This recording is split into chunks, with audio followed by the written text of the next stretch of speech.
பீகாரில் 65 லட்சம் வாக்காளர்களை எடுத்துட்டாங்களாம். இது என்ன ஜனநாயக மாண்பு? இது என்ன நாடு? இது என்ன போக்கு? அந்த 65 லட்சம் பேர் இங்கே தமிழ்நாட்டில் போட்டுருவாங்களோ? என்ன தேர்தல் ஆணையம் இது? யார் வீட்டு பூனையம்? அதாவது தமிழ்நாட்டில் பீகார்காரங்க இந்த புலம்பெயர் நார்த் இந்தியன்களுக்கெல்லாம் எதுவும் இது கொடுத்துருக்காங்களோ? ஓட்டுரிமை கொடுத்துருக்காங்களோ? 70 லட்சம் இல்லை, 7 பேருக்கு புலம்பெயர் தொழிலாளர்களுக்கு ஓட்டுரிமை கொடுத்தாலும் எதிர்த்து போராடுவோம். மிகப்பெரிய ஜனத்திரள் வெகுதிரள் மக்களை திரட்டி தேர்தல் ஆணையத்து முன்பு முற்றுகை போராட்டம் நடத்துவோம். தேர்தல் ஆணையர் பூனையர் யாரும் வீட்டை விட்டு வெளியே வர முடியாது. இந்த எல்லா கட்சிகளும் அதுக்கு குரல் கொடுக்கணும். திமுக இருக்கட்டும், அதிமுக இருக்கட்டும், வேறு எந்த எதிர்கட்சிகள், காங்கிரஸ் அதே மாதிரி தான் இந்த ஓட்டு மிஷினை வச்சு ஏமாத்திட்டு அது வழியா தேர்தல் நடத்தக்கூடாதுன்னு இவங்க கேட்டுக்கணும். எந்த கட்சியும் மிகப்பெரிய போராட்டம் நடத்த மாட்டேங்குது. அதை வச்சு தான் ஏமாத்து வேலை பண்ணிட்டு இருக்காங்க. இப்போ ராகுல் காந்தி போராடிட்டு இருக்காரு. அந்த போராட்டம் எல்லாம் பத்தாது.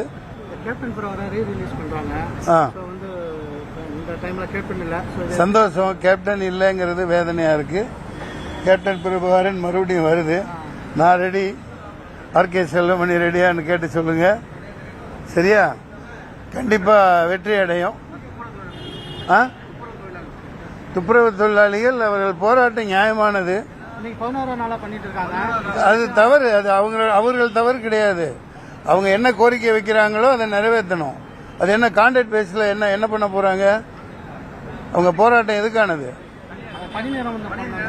பணி நிரந்தரம் பண்ணுங்க. அப்புறம் அவனுக்கு நிரந்தரம் பண்ணாம இல்ல இதெல்லாம் தனியார் மயம் பண்ணக்கூடாது. இவங்க மட்டும் அரசியல்வாதிகள் என்ன கடுமையா உழைச்சிக்கிட்டா இருக்காங்க. அவங்க ஏசி ரூம்ல உட்காந்து ஜாலியா வாழ்ந்துட்டு தானே இருக்காங்க. என்னையா எல்லாத்தையும் பொதுவாக சொல்றேன். துப்புரவு தொழிலாளிகள் போராட்டத்தை உடனடியாக முதல்வர்கள் தீர்த்து வைக்கணும். அவங்க கோரிக்கையை முழுக்க 100% ஆதரிச்சு பண்ணணும். நம்ம தொழிலாளிகள், துப்புரவு தொழிலாளிலாம் போராட விடக்கூடாது. அதெல்லாம் கான்ட்ராக்ட்ல விட்டுட்டு அதானி கம்பெனிக்கு வித்துட்டு போயிட்டா எப்படி?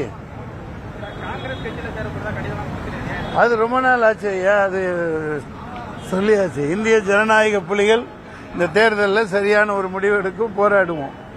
சரியா? The democratic tigers of India.